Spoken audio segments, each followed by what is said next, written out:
Well, good evening, ladies and gentlemen. Welcome back to Action Indoor Sports Toombul for the final series of the 2019 National Indoor Cricket League. I'm Cameron Walter alongside Gary Lowe, and this is the final game of Day 2. It's women's round 5 action. The Casey Stars up against the Mid-North Coast Mavericks. Gary Lowe, good evening. Good evening, Cameron Walter, and it's a bit of a longer campaign for the ladies. They've got 6 rounds that they play as opposed to the men who play in a shorter pool. But it's a bit happening here because we need the Mavericks to go down. How does it work here? If the Mavericks lose, the Hoppers Hurricanes have got a chance. Yeah, I've got a sniff. Yeah.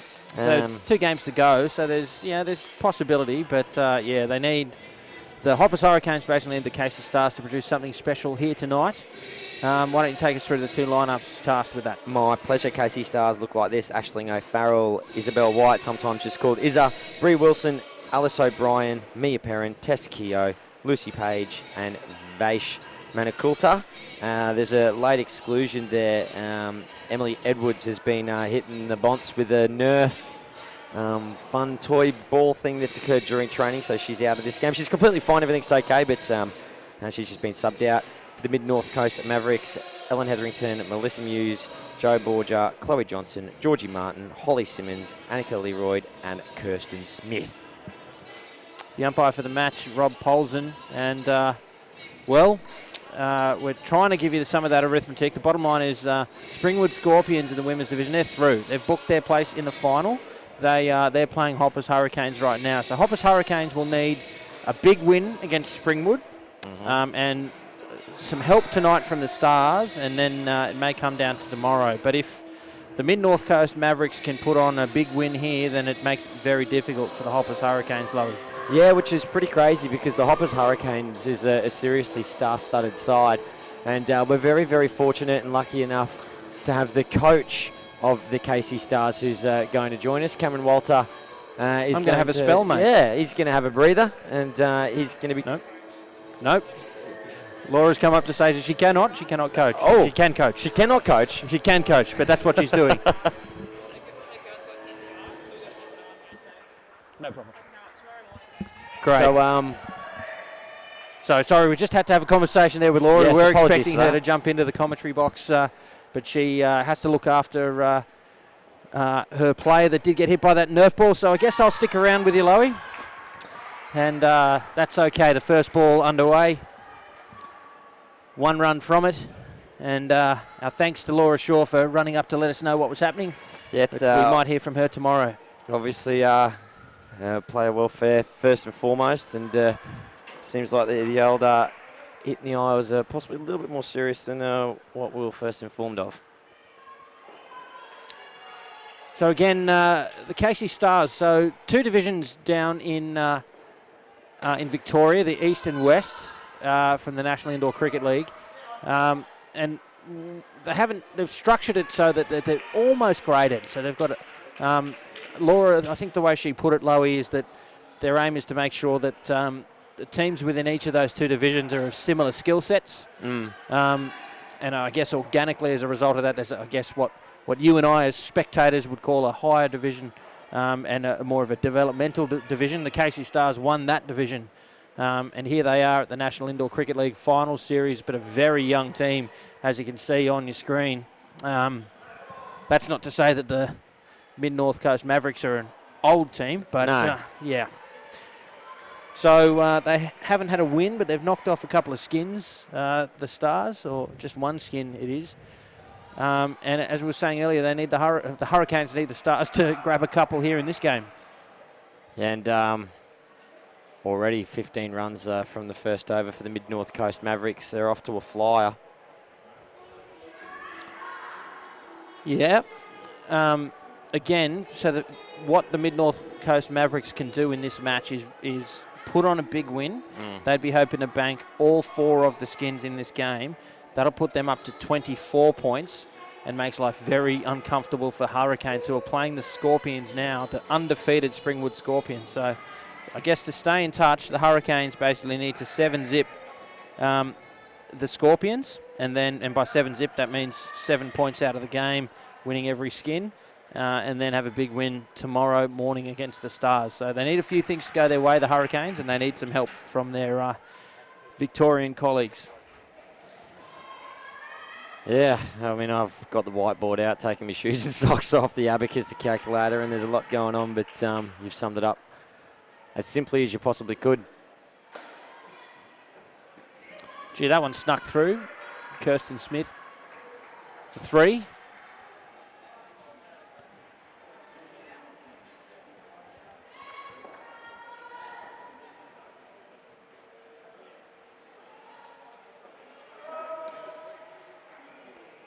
Oh, a nice little slap there, an opportunity there in the front court, but she's home.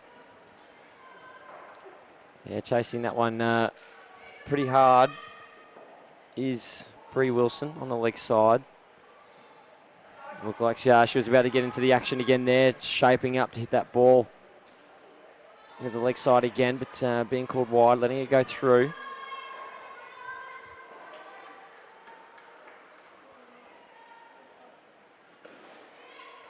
Chance at the top, a good turn and throw. Just a fraction wrong-footed when she went to get rid of that delivery, get rid of the ball, I should say. Didn't come up with a direct hit. And you see there on the left of the screen, the coach of the Stars, Laura Shaw, 5-time member of the Australian women's side. Don't have the stat at hand in terms of how often she represented Victoria either, but certainly won titles with them. And how fortunate are the Stars to have her as their coach. Yeah, very much so. A stalwart of the Victorian side and has been playing for as long as I can ever possibly remember. And that Victorian women's side for many, many years has just been absolutely stacked with some serious talent and continues to be to this day. But Laura Shaw more recently in contemporary times, shifting her focus to sport administration and coaching, doing wonderful things down in Victoria's Tess Keogh.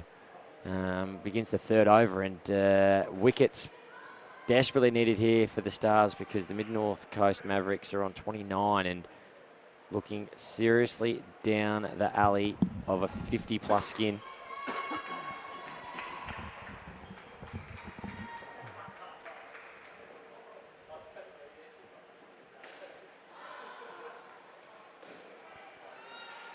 A solid shot there for 2.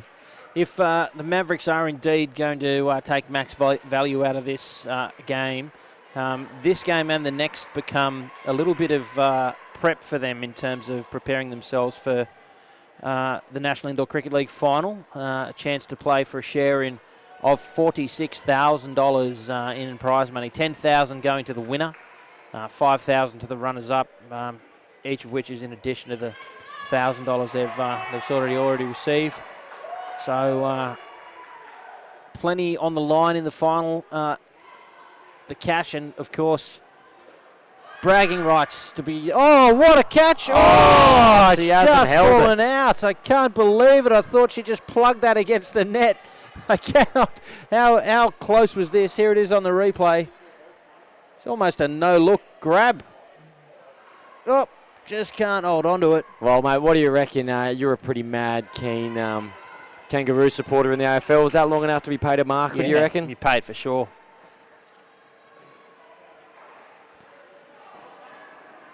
Especially if you're a Hawthorn player, that'll get paid any day. Oh, mate, I know. Tell me about it, brother. One to come.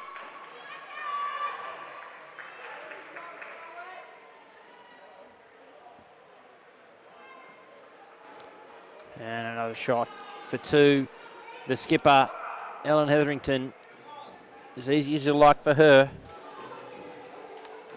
And rock solid batting from these two, 37 on the board with an over to come. This could get pretty serious pretty quickly for the Stars.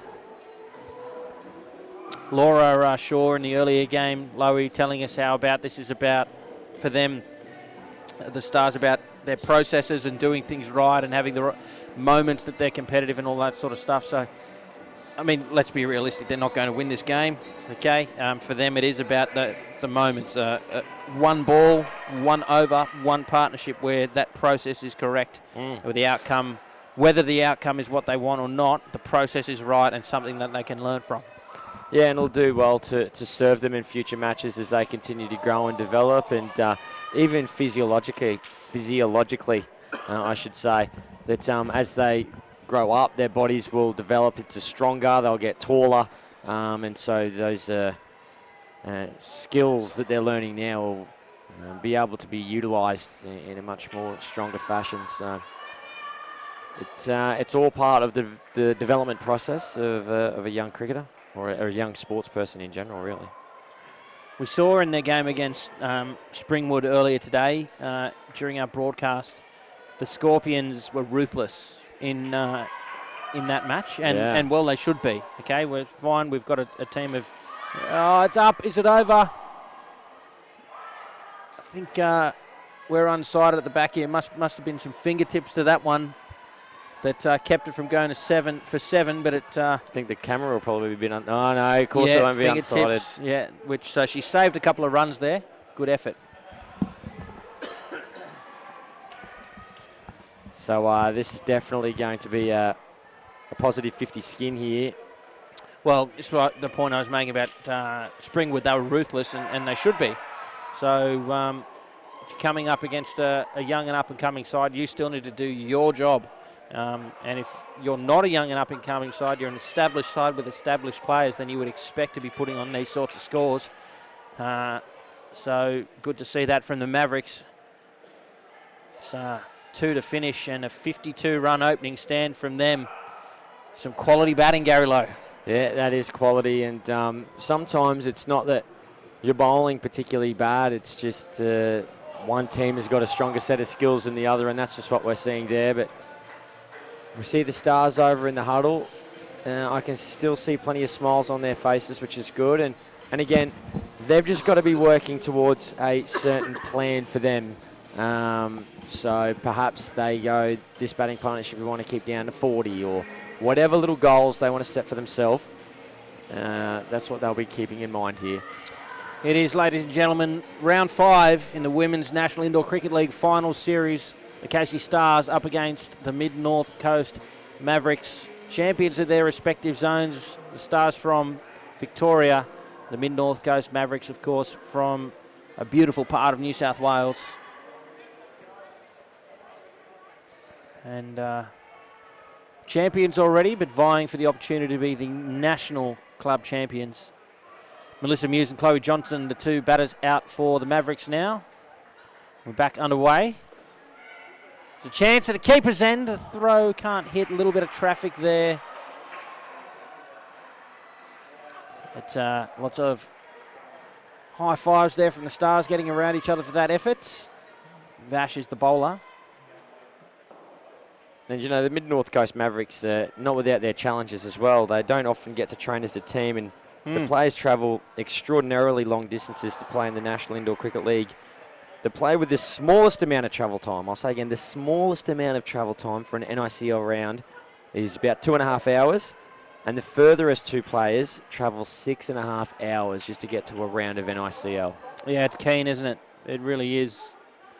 Being from Canberra, sides I've played or coached over the years have been involved with various sort of New South Wales country competitions, most notably Goulburn and Dubbo and Wagga and that sort of stuff. And so we've travelled once or twice a year, those sorts of distances, and you know that's a big thing to do. And these ladies and the guys and the rest of that sort of country area do it week in, week out, not just for indoor, but indeed for all of their sport. I guess one of those challenges of living in the country areas, and well, we're the beneficiaries as fans of the game. Here they are. And it all could pay off for them if they get through to the grand final and collect that cheque for $10,000 and become the newly crowned National Indoor Cricket League champions for 2019. Cold, hard cash. Cash, money in the bank. Spend it on whatever you wish. Final ball will be a dot ball. Not a bad over there from Vash for the Stars, just 4 runs from it. Certainly a more attractive run rate for the Stars than the previous batting pair that posted 52.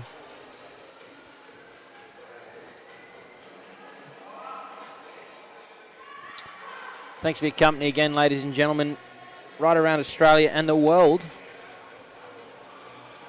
The National Indoor Cricket League Finals series rapidly reaching its conclusion.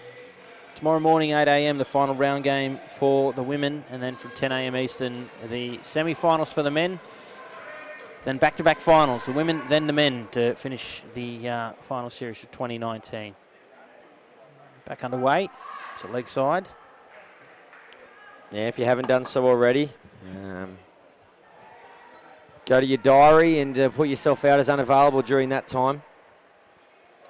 No interruptions, and get settled in front of the telly at home, as that could possibly be called a no ball too high. It is. End up going back, so it's just the no ball.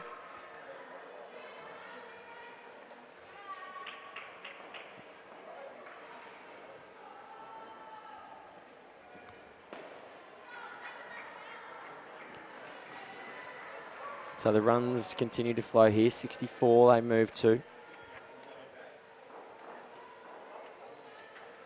The Stars with their plans in place. They're desperately searching for a wicket. On the hunt, on the prowl.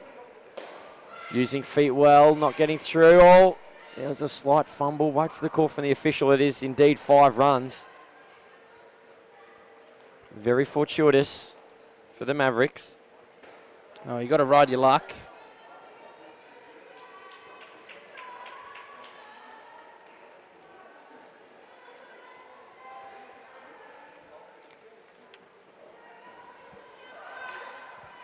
We have to give a quick shout out to the sponsors of our 2 teams competing here at the moment. GN Painting and Decorating, supporting the Mid-North Coast Mavericks. Our thanks to you, and Bobo's Diner supporting the Casey Stars. So thank you to the team at both of those companies for their support of these 2 sides, and indeed the National Indoor Cricket League. Another over comes to an end. 21 on the board for this pair. Plenty of work to do for the Stars. 2 overs to come. I think it's in Frankston, isn't it? Is there more than one? Well, I'm not too sure. Just having a bit of a look, and there it is. Yeah, Bobo's Diner on the Nepean Highway. Just looking at their menu here, I'll tell you what, it's not bad. Looks like a good burger. Oh, that's a serious looking burger, mate. That's the size of me bonds. Get stuck into Bobo's Diner in Frankston.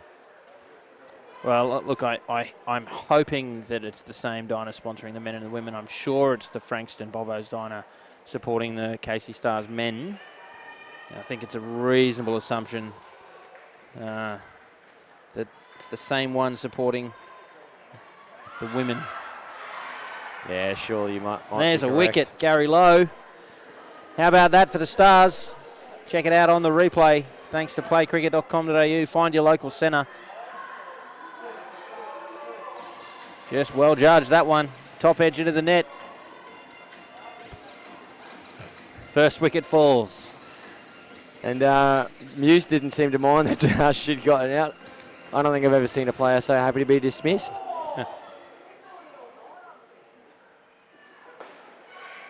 It was some power a chance, but Johnson too quick.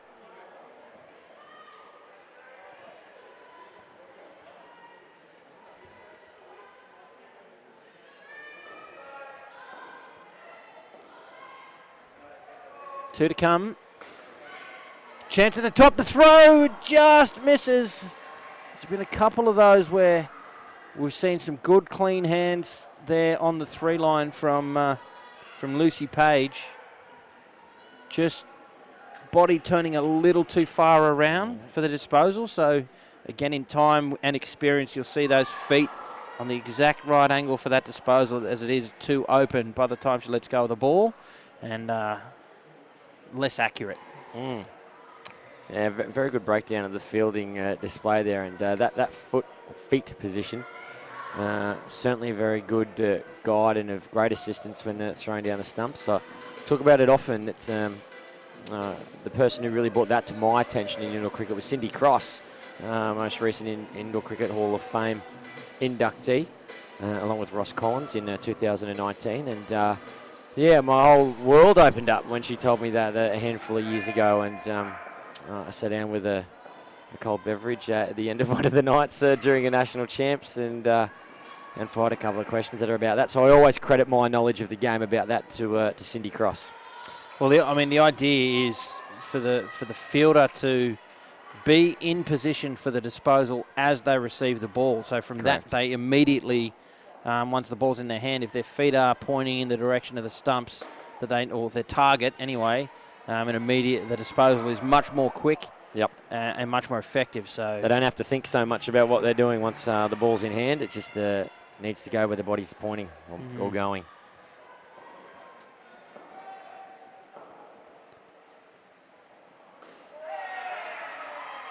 There's 2 there for Johnson. Moves this partnership to 30. Things looking a little bit ominous already here. Don't forget, we have another game happening right now. We might check in with that one at the partnership break. 3 balls away. Critical game for the Hurricanes if they want to keep their tournament alive, especially in light of what is unfolding before us here on the show court. 2 balls remain.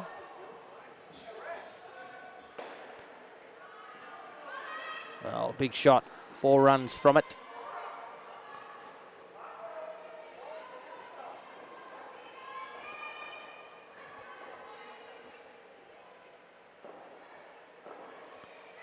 I've just been informed about Bobo. Bobo's diner. It's not Bobo's. Right.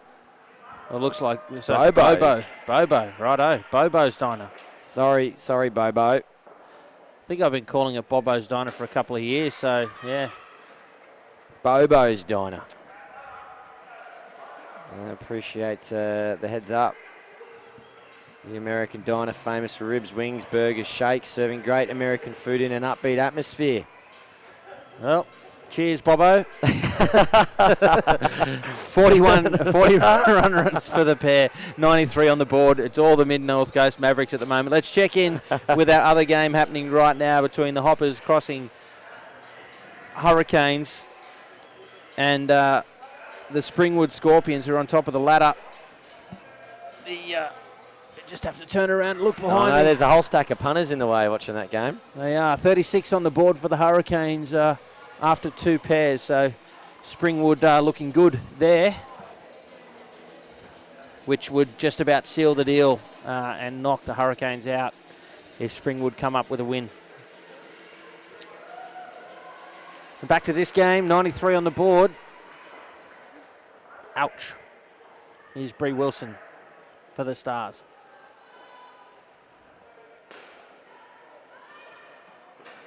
It's a direct hit. Not out though. And take a look at the replay here. Let's have a look at her feet. So still very open in terms of where her feet are. So although she hit, that's less likely to happen than it would be if the feet were perpendicular to the stumps.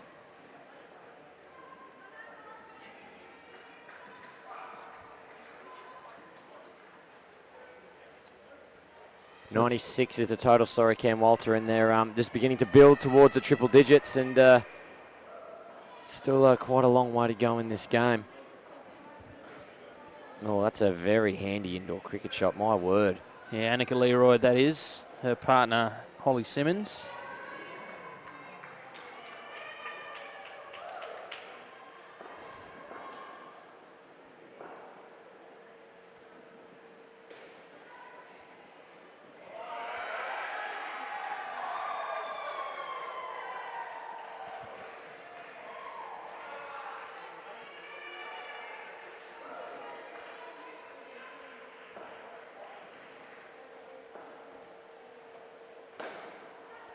Oh, wonderful drive into the back court for 4. They're well and truly past the 3 figures now. This total looking a bit scary. Big runs for the Mavericks. beaten. Good delivery there from Wilson to follow up from being sent into the backcourt. Yeah, and look, if I'm the Stars, all I want to be able to do is just get a dot ball. But honestly, and I know that might seem very, very basic to say, but if you can get a dot ball and keep them down, I reckon that's good, as we see a little secret handshake there in the middle of the court. Not so secret anymore. No, that's right. Mia Perrin and Tess Keogh doing the secret handshake on the live stream. Now the whole world knows they're in on it. It's, just get a dot ball. I reckon that's the goal each delivery. Just try and get a dot ball.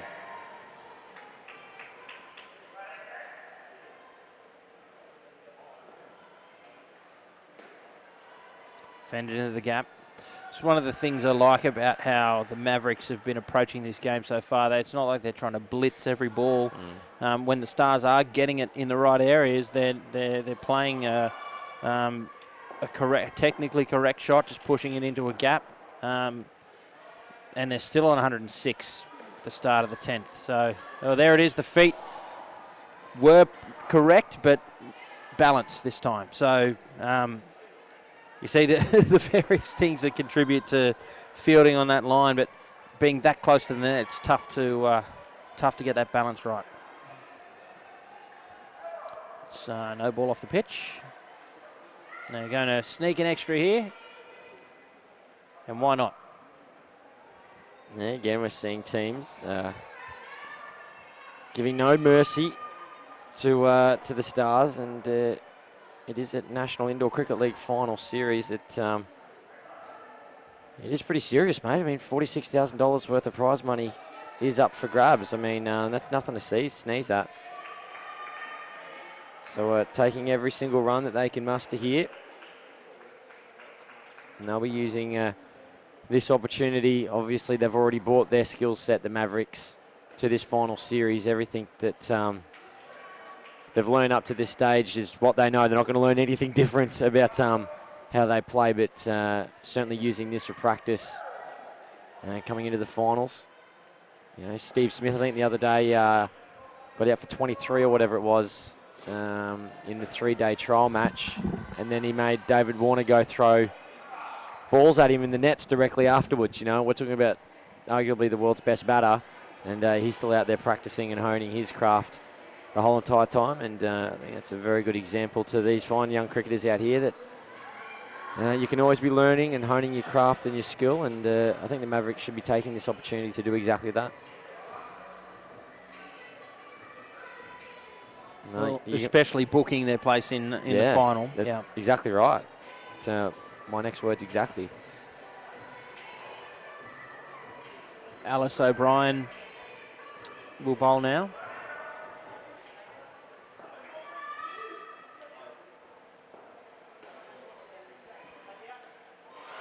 Finds the edge.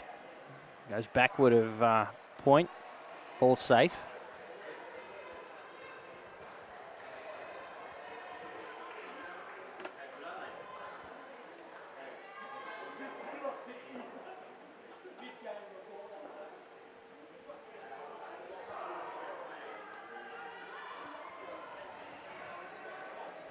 I tell you, I've been involved in some teams in my time that have had some tough losses, and the message to the team's always been similar to that which Laura Shaw was advocating earlier in our broadcast, Gary, where it's about learning and getting your processes right, and as a coach you always ask, yes, I still want you to get in there and get around each other every ball. And I think almost without exception, the teams that I've been involved with, that getting around each other drops off pretty quickly. As people lose interest in a game or a tournament. These young ladies, they're still doing it every ball. Mate, they've got tremendous spirit. There is absolutely no doubt about that, and you're quite right. When teams are on the end of what some may argue is a bit of a shellacking, you're right, they just start going through the motions. You know, they'll stand in the corner at first guard there, and you might as well replace them with the pot plant. But not this team, not the Casey Stars outfit, and they're up and about. There's plenty of high fives, and you can see there's strong camaraderie amongst all of them as we Watch them here in the middle of the court. Every single one of them. High Yeah. fives, low fives, back slaps, you name it. They've got an interesting huddle move too. Normally it's hands in, but Yeah, they just seem they to just be. got Yeah. a non-contact hands-in huddle. That was one of the first things that that I used to coach junior teams, was how to celebrate the wicket. That was the first thing we'd ever do, was what's going to be our huddle move. Yeah, what's the call? The Kiwana Crows under 13 side was the last junior side I coached, and they went for who are we? Crows, hands in, double clap. Boom, boom. Oh, the double clap. The double clap. Oh. They had a bit of style, did the Kiwana Crows under 13 side. Nice variation. Yeah, it was a good one. We enjoyed it. So the first training session that we had was about 35, 40 minutes of Getting the run in and the huddle right. oh, that was all it was. Catching off the nets, running in and getting the huddle right. And all that was designed to do is just to get that camaraderie, get that team feel going. Because even if you don't take a wicket throughout the whole innings, at least you get to do it 16 times at the end of each over. Yeah. So one notable player from that under 13 Kiwana Crows side who's gone on to some pretty good things in indoor cricket is Blaine Schloss, under 21 Australians player. And You set him on the right path, mate. oh, I certainly didn't. He was going to get there. I probably hindered him. If anything else, he would have got there quicker. But we quite often talk about the old days, and his parents, Pam and Dennis, very strong supporters of him, and we catch up at all the championships, and always lovely times. There's good use of the feet there from NICL Leroy to advance to that ball and send it to the back for 4. 2 balls remain in the 12th. 45 on the board for this pair and 138 for the team. Well, a 6-ball over game. These are huge runs for the Mavericks, and with every one run that they score, they increase their chances of securing a spot in that all-important final tomorrow.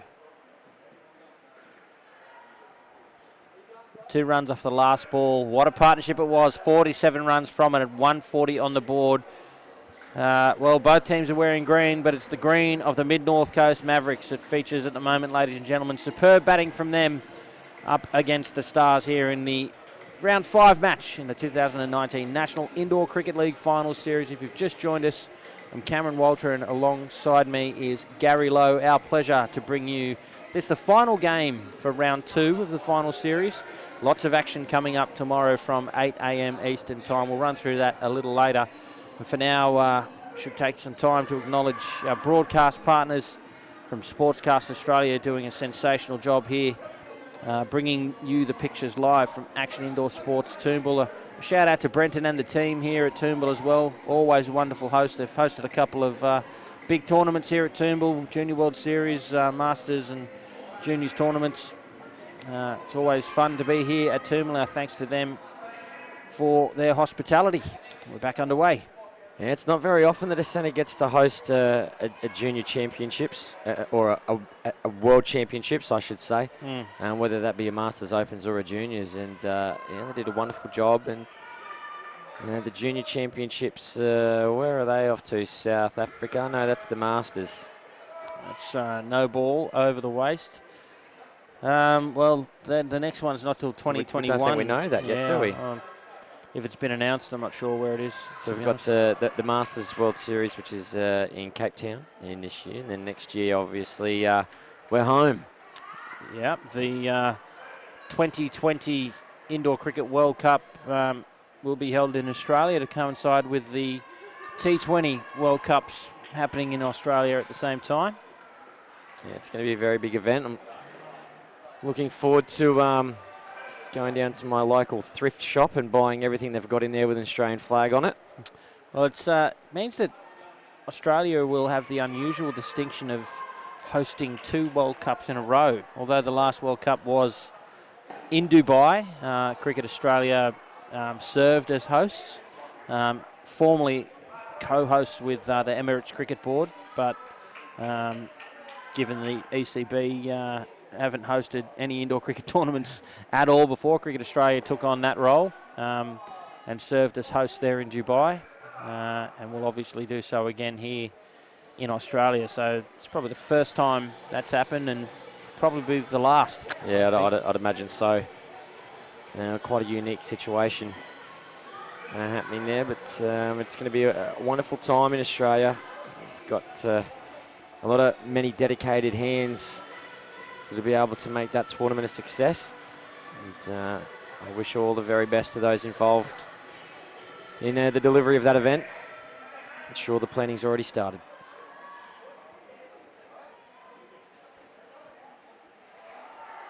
We're sorry to lose Sarah Harris, who was the event manager for the World Cup in Dubai.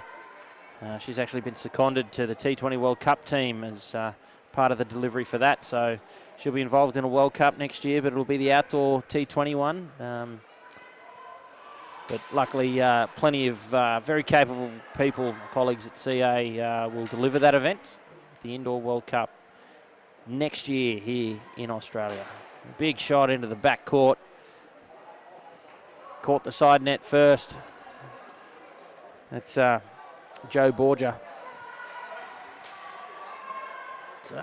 Well, the total's getting huge, Louis. Yeah, it is. The speedo on my car isn't even this big, mate. Oh, it's a good delivery there, floating up, nice. A little bit of drift. Someone's obviously left the roller door open on the left-hand side, and that's just come away beautifully. What a peach. More of them, please. Oh, leading edge. Oh. Just falls out of the reach of Page there.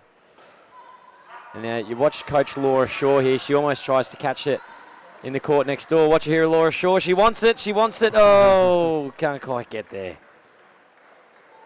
This is a very good over. Unfortunately Well done, for the Stars, O'Farrell. yeah, it's come to an end. So 2 overs remain, the score on 158. Let's take a look at our other game taking place right now between the Hurricanes and the Scorpions. The Scorpions, I've just got to taught my body to see the score here. Cameron Walters just doing some push-ups as he broadcasts this game to you. The 87 runs on the board for the Hurricanes with 2 overs remaining up against the Scorpions. And probably, well, that may be enough to win the game, but the result over here may still knock them out. Driven to the back, straight to the receiver. It'll be a dot ball. And puts him on third ball, Loey. Opportunity here for the Stars. Yeah, third ball, go the man, Cad. That's what I say. Oh, she should totally do that. Let's have a look. Keep your eye on Joe Borgia there, the non-striker. I bet you she goes early. Nah, she held her ground pretty well. I take it back, Joe. My apologies.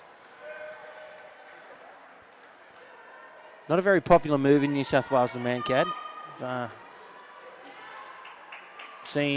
I've jagged a couple of tournaments over the years, and it's not been fondly Hasn't been received. taken very well. Yeah, no. I cannot recall what game it was, and I also can't recall whether it was a national championships or a zone one. But whoever the young chap was did it ball one, as in first ball of the innings, first ball of the game, because who's expecting that? Do you know what I mean? Nobody is. I've done that before. Oh, you're a lunatic as well then. And the non-striker's just not thinking. It's not that they're trying to get an advantage. They'll just creep out of their crease, and it worked. And mate, it was a very fiery match from then on in, I assure you. Did yours pay off? Oh, of course. I don't do it unless it's out. Nah. 164 is the total, and I would hazard a guess that this would be the biggest total that we've seen in the finals championships thus far. The Springwood Scorpions put on 161 against the Casey Stars on Friday afternoon, and well, with 6 balls remaining, it's going to be past that. Yep. So the biggest total that we've seen in the National Indoor Cricket League finals. I don't have all the statistics on hand with me, but it'd almost be close to being the biggest total you'd think throughout the season. Oh, it'd definitely be up there. And everything clicking at the right time for the Mavericks. Again, this win will very likely book them a place in finals unless the Hurricanes can produce a 7-zip result in the other game. It's no ball off the pitch and 2 runs. The multiplier. The addition. It's good that the Mavericks get to play the Scorpions tomorrow in the final round at 8 a.m. before the final. So play each other twice in a row, likely. Yeah, I think that, going into a final, it's fair enough to play the Stars now, but I think that going into a grand final, you'd like to have a good contest. A contest. Pardon me. Oh, how about that shot? Big use of the feet there from Georgie Martin. Sends this one to the back net. Catches some of the side net, so it is 4, not 7, but bang. Just falls in front of Aisling O'Farrell there. Yeah, but if they've got a bit of a contest there, it'll just give both teams an opportunity to suss each other out, see the strengths and weaknesses. They'll get both a good run. Do you go in with your front 8 in that game, or do you rest some players? It's a really good question. That's why I asked it. Yeah, it's a very good question. Me personally, I'd go in. I'd go in almost with the team that I'm going to play, I think. Yeah, look, I think that's a good idea. I mean, you'd be tempted if you had, let's say you had 3 or 4 players that you knew were going to play. They're definitely in your 8, but you had the other 4 spots were up for grabs. So you needed to see another game and give your players an opportunity to win their way into that front 8 for the final. That's probably the only thing that would influence my thinking. Yeah, it's a fair comment too. I've spoken in my time. That looks like it's going all the way. We'll wait for the call, and no, it's... Yes, it is. He's called over, and then he's decided to call the 7. 184 runs. Well, thanks for coming. That is a huge total for the Mid-North Coast Mavericks. They have bombed those runs here in round 5 of the Women's National Indoor Cricket League Finals. An amazing batting performance it is from them. 52, 41, 47 and 44. Well, the Stars can't see them getting those runs, and it'll be tough for them to get any of those skins as well.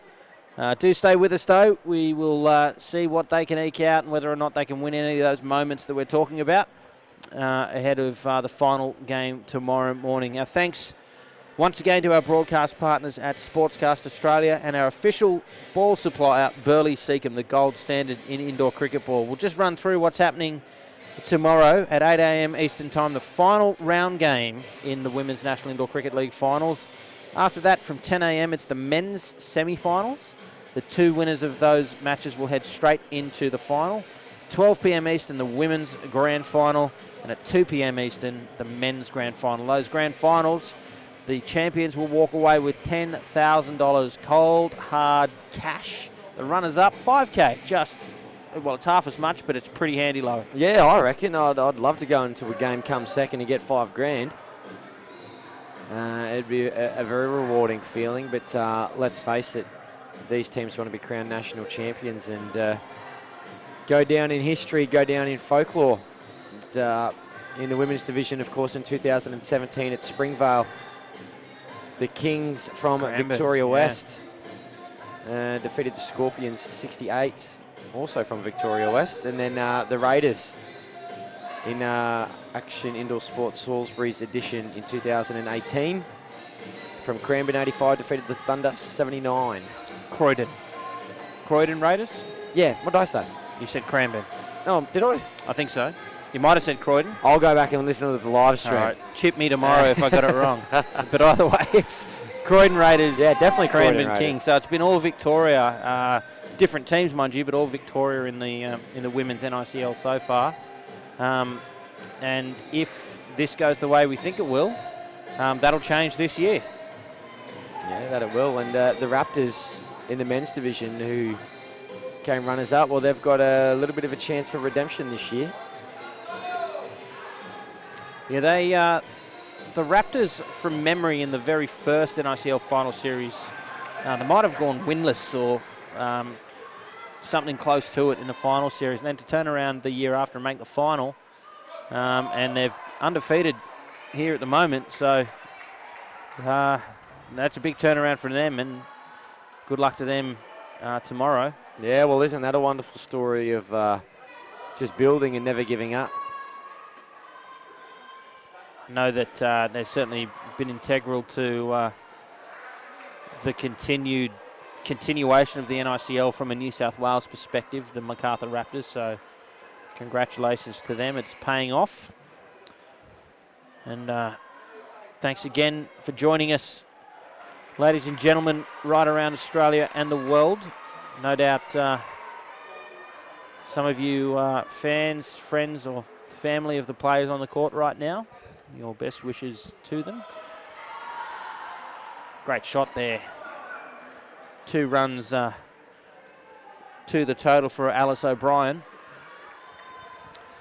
One of the good things about coming out chasing such a huge total here is the freedom within which you can bat. Yeah, freedom and then some. Yeah. Nothing's on the line, really. Nobody's expecting them to come out and blitz 185 runs here. There isn't a place in finals on the line, so let's see what they can produce. Shot. Yeah, my advice to Aisling O'Farrell and Alice O'Brien is just go out there and have a great time, really.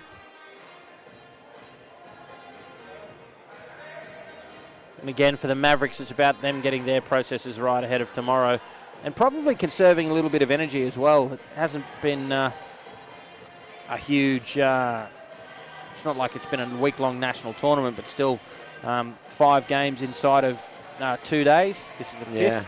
Yeah. They'll have 2 games tomorrow, one of which is 8 a.m. So quick turnaround. They've got the late game tonight, early game tomorrow. So they'll want to rest their bodies ahead of what's a big day. And that one is a no ball too high.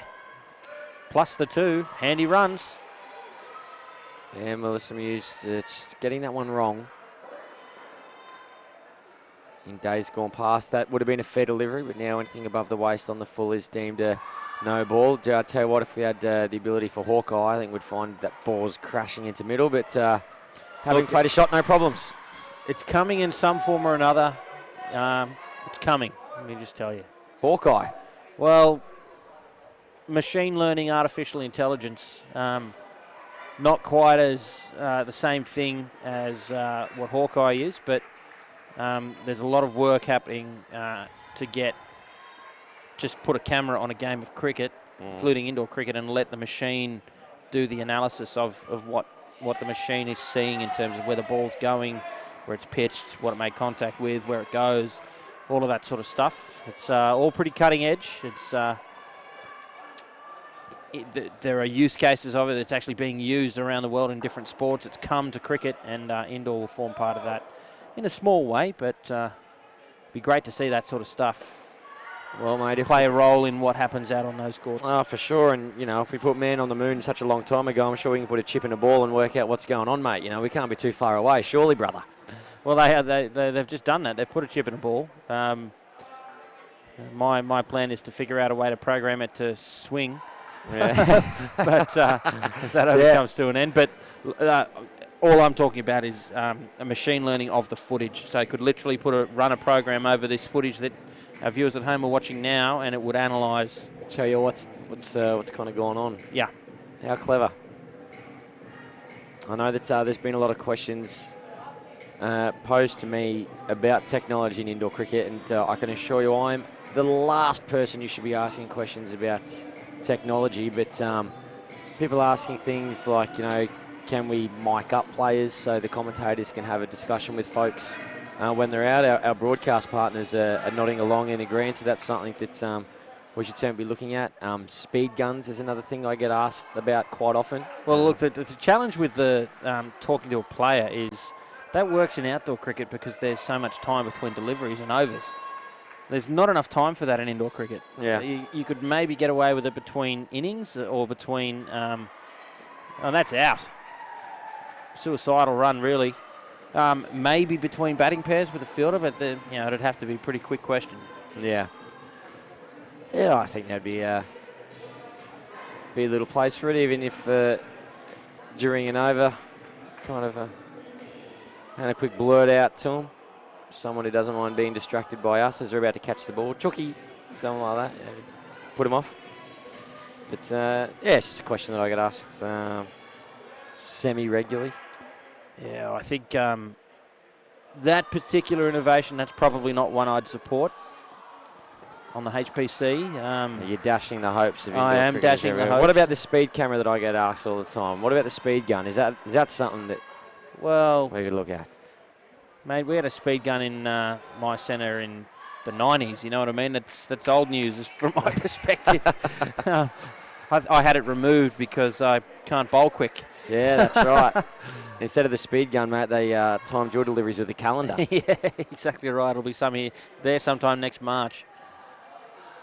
The flick is back. But, yeah, look, that's definitely something that's much easier and I think safer and achievable. And introduce a couple of contests, certainly at the Opens level, to see who is bowling the quickest. Who's king of the speed? Yeah. So yeah, that's one. What else have you been asked? What is another one I've been asked? You've already kind of answered the question, but kind of like a heat map for where the runs have been scored, but that kind of program that you were talking about, not so much coming from within the ball, but from the program that can read the kind of the broadcast. Again, I'm sure all the terminology wrong, and this is it's making you upset. Yeah, and infuriating. and not being able to say that word's probably making you even more upset. But that's something that I get asked all the time as well. Well, at the moment, that relies on a human being to do that. Yeah, that's right. So, exactly right. yeah, Quite time consuming. That level of analysis happens to all of outdoor cricket from a certain level. So certainly every state or high enough on the pathway, that sort of stuff is happening. So you'll see during the next Test match, for example, there's a gentleman by the name of Dean Hills who sits with the Australian cricket team, and he is the analyst. He's sitting there, what they call coding every ball that occurs. So Justin Langer as the coach, or chance at the top there, a bit of a fumble. As the coach or any of the players can come and say, hey, can I see every ball that this guy's bowled in this area, or can I see every run I scored on the offside? Can I see, you name it, and you can see that happen. So that level happens right from tests down to pathway. So on a larger scale, the Australian selectors can say, I want to see every shot that this guy has, every ball that this guy's faced to this type of bowling, or every time he gets out, I want to know what his weakness is. That's all happening, but again, it relies on a human being physically recording what has occurred on every delivery. So there is an element of human error in that, to say nothing of the resource. So in the ACT, far back as 2007, I was doing that on behalf of the ACT men's team, and it was taking hours. I bet it would. Hours and hours and hours, and it's just great shot. What a huge shot that is from the skipper to finish that opening partnership. 7 runs, 24. That's a great skin for the Stars. It's not enough runs to keep them in the hunt in this game, but they'll be happy to bank 24, Gary Lowe. Yeah, I mean, if we go back to the last game against the Springwood Scorpions, the entire score got -4. So obviously this is a vast improvement at the moment. 24 runs from the first skin. Certainly not 52, but let's just think about a general game of indoor cricket. If you score 24 runs in the first batting partnership, big thumbs up from everyone involved. Definitely. So well done. That's brilliant stuff.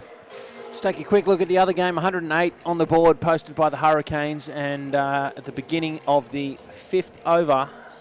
So yeah, the first pair for Springwood scored 29. So game on there, folks. So yeah, it'd be great to see either that machine learning take over that analysis role, so that from an indoor perspective you wouldn't need that resource, or indoor cricket each team having the resource to actually do that.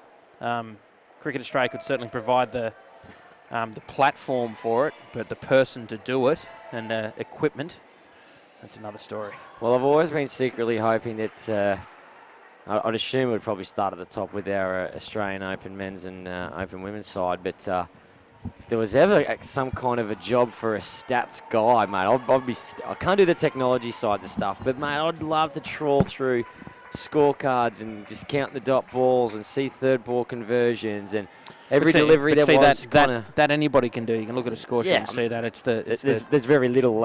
it's the stuff between. Yeah, that's the real kind of top-end gear, isn't it? And that's out. An easy catch there for Muse, I think it is. Indeed. It's catching practice, as you see here on the replay. So, back in 2007, that's we were literally recording from 2 of the 3 games at any one time slot, every ball. Wow. So we could go, I want to see every time this player was dismissed, or what does this person bowl every 3rd ball. So you could instantly see that someone would bowl full and wide, or they'd bowl their cutter, or whatever it was. What do they bowl first ball to an over? What do they bowl to a lefty? You could see it instantly. But again, the resource to make that happen, so if everybody could send another person with their team... Yeah, wouldn't that make a big difference? Yeah. And it'd make... you can look at this tournament now. We've talked a few times about outcomes and process for the Stars. Okay, they're not going to win the game. They've put 24 runs on the board for that first pair. Yeah. Brilliant. Talk about outcomes. At the moment, a lot of it's going to be anecdotal. It's going to come from what Laura Shaw and her team have seen and what these players have felt. Yes, they'll be able to look back at some of these broadcasts and see some of that vision. And Laura Shaw's asked for specific vision, in fact, which I thought was pretty cool. Yeah, from the umpire stand, that angle from behind the bat. So that will happen. But imagine if they were able to show me every ball I faced from someone bowling around the wicket. Yeah. Or show me every time we got run out, or where was the ball when I edged it into point. The list is endless. If we could give these players what I know that outdoor pathway players get access to, based on the resource that's available, it'd be amazing. Yeah, wouldn't it what? And that's the technology I'm more invested in ensuring indoor cricket gets, not talking to a player during a game. Which to me is a bit more of a novelty. Yeah, well, again, and generally with any discussion that I have with you on the broadcast over the years, anytime you've spoken for more than 90 seconds on the trot, it's generally a very compelling argument that you're putting forward to me. And again, you've sold me. You've sold me. Hook, line and sinker, mate. I'm on board. Well, it's generally how I win people over. I talk them to death. I just keep talking till you've had enough, and you go, okay, Cameron, okay, all right, yes, mate, yes, no worries. No, as I said yesterday, I'm sure you must have a degree in law, mate. I'm sure you do. You must do somewhere. 3 to come in the 6th over. It's all Mavericks at the moment, and here it is again. It'll be out. And make no mistake, the Mavericks cash in on that 3rd ball opportunity. And look, she almost got home there, did Teskio. She held her ground there at the striker's end as we watch. Oh, we've caught the back end of the replay and just seen the dismissal where she's been caught short. But held her ground there at the striker's end, and the bails were taken. And just bought her a little bit of time, but to no avail. Yeah, the bat coming out of the hands there as well. I hope that just slipped out, Loey. That'd be the first. I didn't catch that. Yeah. After she got run out up here at the top end, and she did have a discussion, and you can see now that she's having a chat to the umpire. Now he's getting them to change back. Yeah, I would hope so. Not sure why she's back on strike. She was run out at the top end. So the conversation with the umpire was about the bat. Yeah, I missed it. What was I looking at? Not sure. Do you want to know what I was looking at? DJ. The DJ? Yeah, because I was thinking he's been there all day. Don't know about all day. He just appeared at some point. Just sort of came into existence. Yeah, he just was there. Yeah. Yeah. Well, the umpire hasn't given any -5 for any bat slippage. Yeah, and good. I mean, I like that. We've had this discussion very recently, Loey. I dislike strongly is probably a better way of putting it, interventionist umpiring, and I think particularly with a young team like this at a tournament that's national in nature but not nationals, you err on the side of some belief that things are innocent and that there's no malice. You have to do that. I remember at this very centre, actually, during the Junior World Series when was that? 2013 or something? I'm not sure. Yeah. An umpire penalising a young South African player who got out and just sort of went in disappointment at himself, and as a result dropped the bat, and he was penalised. And look, letter of the law, that's correct. Okay, you can't do that. But spirit of the game, spirit of the law, I don't think so. That's right. That the rule is not there for that particular purpose. It's there for those peanuts that decide to really let the bat go, and then can open up for injury to others and themselves. So. Exactly right. Exactly. That's the intent of the law. As we saw, good umpiring there from Rob Polson, just saying, hey, be careful with that. How about that? The big scoop shot for 7. There was the old pitching wedge, or the 9-iron that's come out there, and it's lofted beautifully onto the green as we watch the replay. Just eye on the ball the whole way. Bam. Oh, no. It's run out at the top. Yeah, watch this replay. No one really seemed to super appeal too much about it. Yeah, no, that's out, though. No, I mean, I tell you what. Like, how good is that? It's good. Yeah. I think it was Borgia. The old flick back, takes the bails off. Helps the Mavericks to another wicket. I don't think Tesco can quite believe what's happened. But those are the things that happen at when you get to a higher level. Those sort of flicks come out of nowhere, and it almost happened again. Hetherington it was. Yep. Very, very close indeed. Final ball of the 7th over.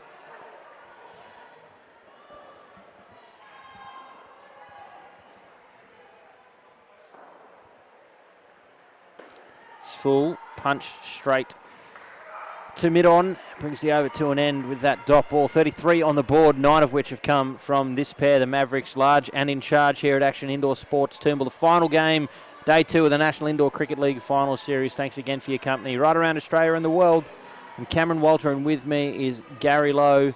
We've got, 9 overs left in the match tonight. Don't forget about tomorrow morning's action from 8 a.m. The final women's round game, 10 a.m. the men's semi-finals, 12 p.m. the women's grand final, and 2 p.m. the men's grand final. All live from Action Indoor Sports Toombul. I hope you can join us then. Yeah, plenty of live stream action coming. As that one's hit back down the ground, turning it around very, very quickly indeed.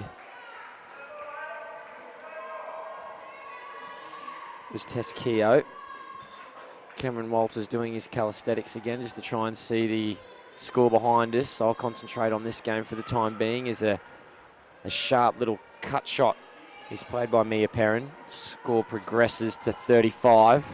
Do we have an update, Cameron Walter? Yeah, it looks like the Hurricanes are taking control of that game. They've kept this second pair to -1 with an over to come. Oh, that's interesting. Yeah, so they'll win this second skin, but they dropped the first one. So they could end up winning that game 6-1, which I'm not sure that it's enough for them, but I think it just gives them a small mathematical chance of getting through to the final if the results go their way. So they're 4 points ahead. If they go 6-1 and the Mavericks win this 7-zip, then they'll need to basically 7-zip in the morning and have the Mavericks 7-zipped. Well, the Hurricanes, you would expect, and they're going to come out firing tomorrow. If there's a chance for the Hurricanes to get through if they win 7-zip, they're going to come out here with the Stars and they're going to put them to the sword. They're going to throw everything they've got at them. So the Mavericks will basically need 2 skins out of tomorrow morning's game against the Scorpions. And you know what? The Scorpions beating the Mavericks 7-zip, 6-1. It's a real possibility. So yeah, so it's still, provided the Hoppers Crossing win that game, the Hurricanes, then they're in with a show. As that shot slapped into the back court there, Keogh finishes with a 5.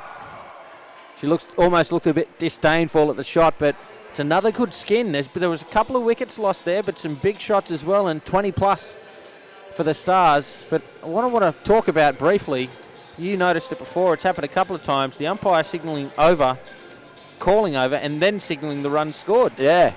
That should be no runs then, because he hasn't made a decision. He's just called over. Yeah.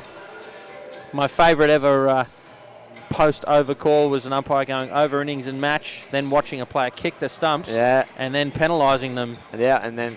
And they lost the game, yep. Yeah, there's been on the odd occasion where I've seen an umpire, including myself, call over innings but not and match. hold. Yep.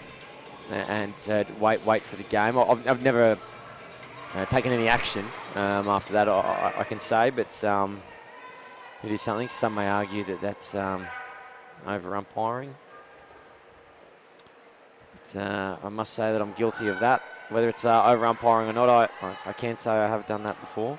Usually it's from an unruly player that's being offering kind advice throughout the match to the umpire's chair. The umpires stand. Of course, at national championships, umpires don't sit. No, I've seen a couple sit. Yes. In the old days, they used to sit from time to time. New Steel Cup and all that kind of jazz. Used to see umpires sit all the time. And there's a particular umpire who claims that they were the one who started off. I'm not so sure that that's the case. As we see a wicket fall there. Mavericks executing that third ball wicket pretty calmly and pretty cool. Yes, I've heard the claim. Yes. Look, to be honest, I'm not sure if it's true or whether it's one of those Al Gore invented the internet things, you know. Mate, look, I'm not convinced exactly who did, but within the umpires fraternity, they call it the boxer stance. The boxer stance. Yeah, because you've kind of got slightly 1 foot forward and 1 foot behind. A lot of umpires umpire perpendicular. Dear. Mate, they do break it down the umpires, I tell you what. Just stand in the stand, boys. No, it gets broken down a lot more than that. So I used to take guard over top of off stump and... Oh, come on. Used to, fair dinkies, and used to make sure that the vertical line of the net used to run perfectly down where my nose was, which would open up the field of vision. Stop it. And further to that, I would make sure that the horizontal line was where the shoulder of the front batting stance was for the batter. No, I suppose you need the personality that cares about that sort of stuff to be able to umpire at that level. You've got to be a bit different, that's for sure. Unbelievable. So, yeah, nice little insight into what goes into the stance taken by an umpire at a national tournament, get folks. into it. And even when they have that kind of crab movement across that stand as well, should never really see them tilt their body on a diagonal if they're going to move across. Keep that eye level flat and horizontal. That's a really important one, that one, because how you can make a decision by looking around the corner at a 45-degree angle is completely beyond me. But staying nice and level with the play, but still crabbing along. You're having a lend to me, aren't you? No, mate, fair dinky. Wow. 100%. 100%. Look, I just need to echo the sentiments of Laura Shaw. How good's umpire chat? What a yawn fest. Well, no. As I say, it's I jest, but I think I mean what I say when it must take a particular type of personality to care about those sorts of things, and it's the same sort of personality you need to be able to make decisions at a high level in a game as rapid as indoor cricket. And I've just had a national umpire message me on the socials there and say there is a method to the madness. A method to the madness, right.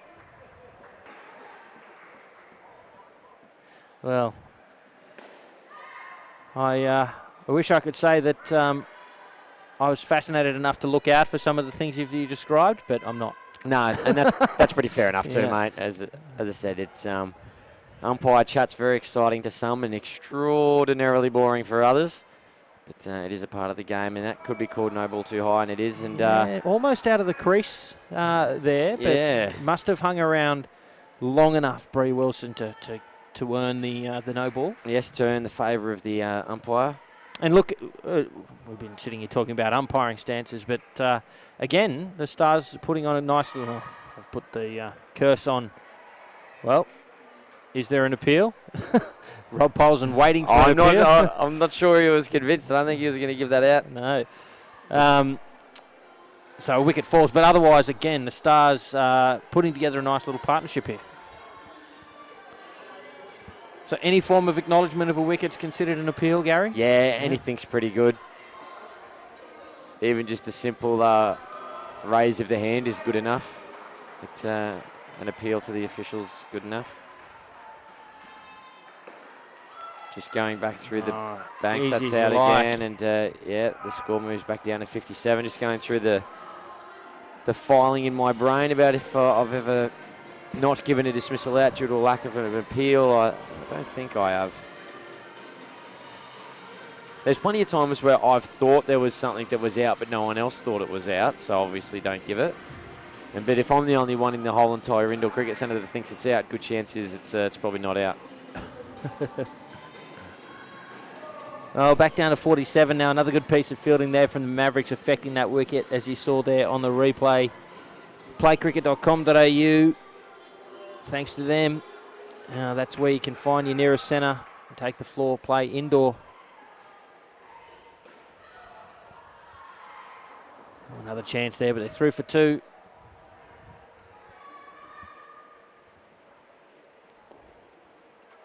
Been doing a lot of arithmetic on the fly to try and give you all the permutations of what the finals could look like tomorrow in the women's division. NICL.com.au is the place to do that yourselves. Check our maths. Some of it, as I say, is on the fly. Play and miss.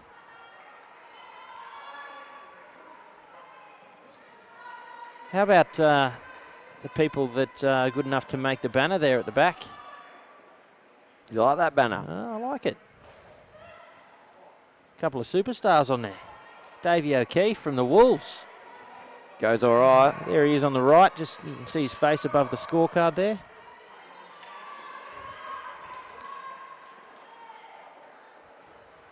Mitch Hines there. How quick? Is that Mitch? Yeah, that is Mitchy Hines. Can see him, From the MacArthur Raptors. If we can get possibly the replay of what we just saw there with the non-striker. We've been loving this, haven't we, Cam? The non-strikers taking off. Watch this. Taking off well before the ball was bowled. We'll see it here. Yeah, that's Brie Wilson. She's done it a couple of times. Boom. Yeah, see you later. Look, the ball's hit and she is fair income at the striker's head. And I tell you what, that's a man cat gone begging. I love it.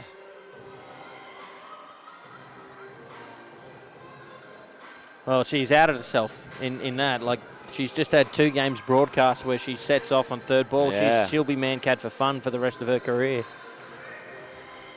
Holly Simmons to come in to bowl the 12th over of this innings.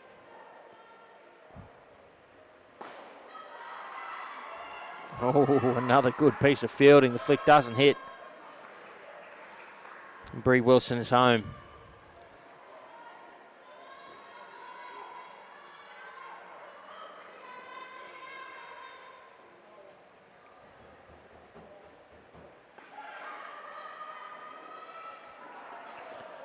The 2 keeps the scoreboard ticking over from Vash.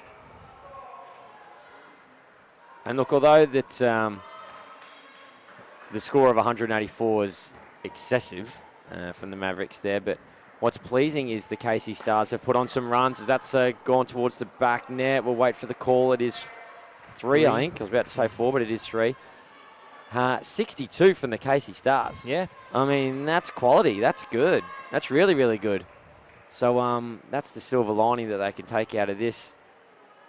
Because in the last game, they were really put to the sword with their batting performance. And they've rectified that against a very, very good Mavericks side. 2 to come in the 12th. Played and missed there.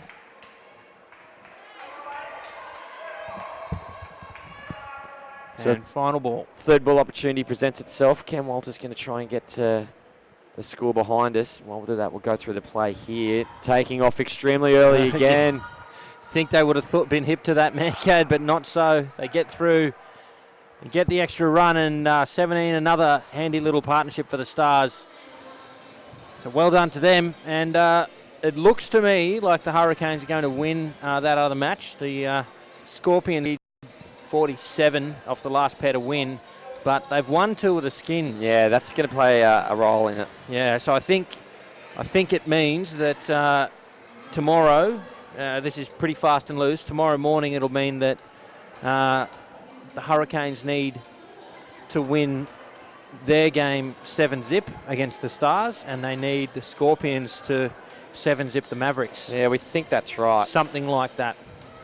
We think. So if you put Hurricanes on 18 plus 7 is 25.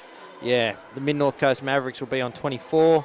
So yeah, that's exactly right. They need 7-zip win, and they need Mavericks to be 7-zipped. Otherwise, a point either way might be a tie on points, and it'll come down to for and against.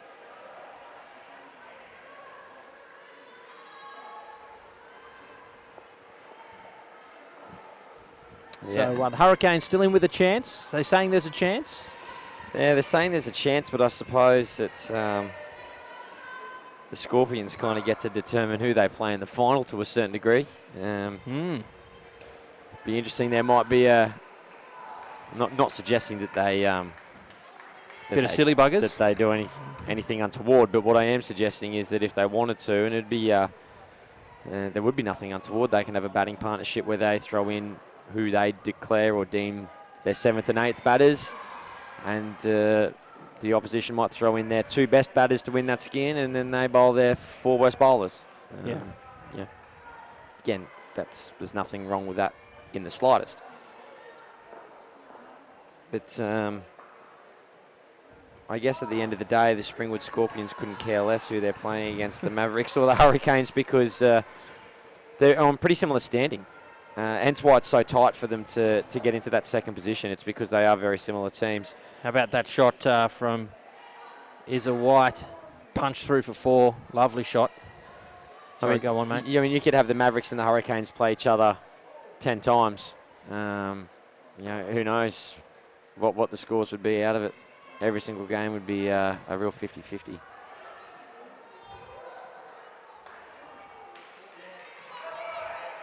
Third ball opportunity presents itself. Final ball of the over. It's up and taken. A well-judged catch there from Muse on the 3 line. And a wicket to finish the 13th over. Just 3 overs remain now in the round 5 match here for the Women's National Indoor Cricket League final series. Cameron Walter with Gary Lowe.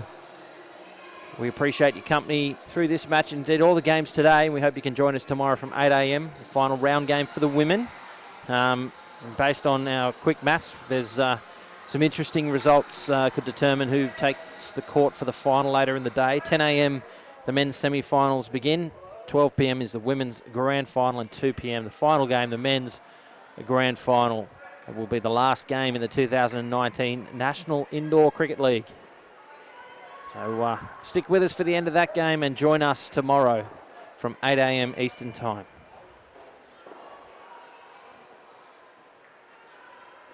It's up, fall safe. Another 2 runs.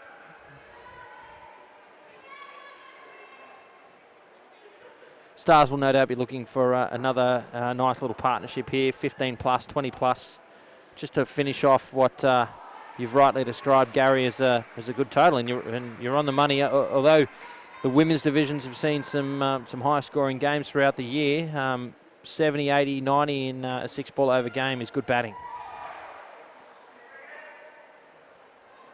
It is, and in terms of scores... Hang on, she's just trotting on her stumps there, I think, mate. Just before you take a look at that analysis. Let's take a look at the replay here. Here's the delivery. Rocks right back and hits the stumps in the process of a shot. Yeah, skittle. Hit wicket. In that analysis breakdown, they've gone progressively lower with their scores throughout the final series. First game 69 through to the 4th, 69, 54, 32, -4. But hats off and salute to Casey Stars because they've fought back extraordinarily well. Oh, what a shot that is. And a great piece of fielding from Borger at the back here, diving to her right and keeps it to 1. So she's been dynamic in the field, Loey. Yeah, she has been. And the score moves to 68, which is 1 away from the highest total for the Casey Stars, and you'd like to see him get a big score here. So I think anything north of 70 is a real win for them. And the Springwood Scorpions Well, that'll be their first loss over there. have to the Hurricanes. gone down for the first time.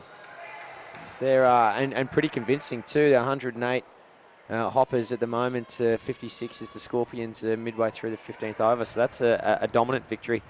Except for the Skins, and they're critical for the Hurricanes at this point. They've given themselves the narrowest of chances of advancing tomorrow, but they need the Scorpions to do them a favour. Penultimate over of the match now. It's the second ball of it, and Hetherington gathers cleanly. The flick not hitting or going to the keeper to get through for 2 and move to 72. And how quickly friends become enemies and enemies become friends. Over there, Hoppers and the Scorpions going head-to-head, and Hoppers wanting to absolutely belt the Scorpions around. And then as soon as the game ends, it's like shake hands and, oh, hey, mate, tomorrow, can you do me a solid and help me out here and beat the pants off another team for me? A great shot then from Lucy Page. Wonderful drive through extra cover. Oh, it's edged and taken. Well-judged catch. They're always tough coming off the top net there. They can zing down at you or kick off at a different angle. Take a look here. There it is. It goes straight up in the air and judged well there by Melissa Muse. Yeah, taking above her head and a little bit of leap. Excuse me, Holly Simmons that was down there.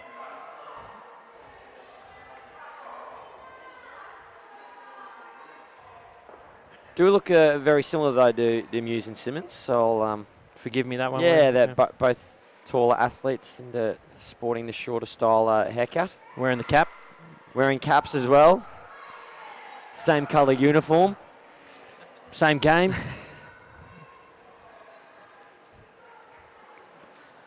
Ten on the board for this pair now with 1 over remaining. Can they get back in front of 70? They are. Are they still in front of 70? They are. 73. So six balls remain. There are 4 runs ahead of their highest score so far in the final series here at Toombul. Like to see them stay ahead, push on for 80, Lowy. Yeah, I think so too. Or even just block out some deliveries if they're north of 70. I'm sure they're not thinking of it. I'm probably even convinced they're unaware of their highest total. It's just indoor cricket tragics like yourself and myself that are paying attention to that. But they've moved along to 75, so that's all right. If they get a dismissal, they're still the score with a 7 in front of it. So something with an 8. Runs. Lucy Page sends one to the backcourt. What a shot it was. It was there to hit, and she didn't hesitate. No, Lucy Page has just gone, how's your mother, Wooshka? What a shot. Bang. Right out of the screws. Yeah, and another big shot. Great fielding from the skipper, Hetherington, but it spills into the side net for 3. Well, they're going to coast well past. They could be doing something with a 9 in front of it, Cameron Walter. Yeah, well, they're having a go at every ball, aren't they? 3 to come. Well, the good news is they can't finish lower than 70 now. Falls safe. Single. Bit of a laugh from Page.